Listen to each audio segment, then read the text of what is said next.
In high school, a lot of my friends always had boyfriends, a guy that they could rely on for all of the romantic things that you see in movies like kisses and dates and hugs, and that's something that I really wanted.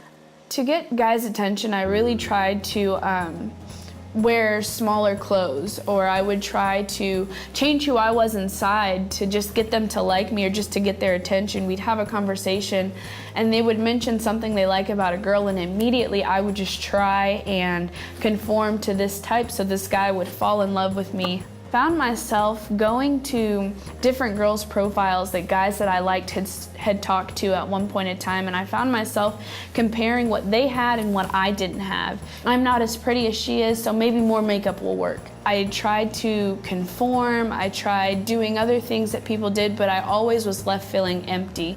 And looking for love, I found myself watching movies that had more vulgar scenes and picking out specific rated R movies on Netflix because I knew there was a potential for this movie to have explicit scenes in it.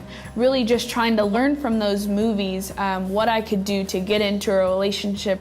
Really, I kept pushing that line. I drew the line at sex before marriage. I knew that that was something that I was not going to do, but I really found myself with a boyfriend, and I would push myself to that line to where I would be like, okay, I can kiss him, but I cannot have sex with him. And so I would find myself doing more and more, but as long as I wasn't having sex, then I was still a good Christian. Truth be told, I was really just lying to myself, trying to make myself feel better, trying to justify what I was doing.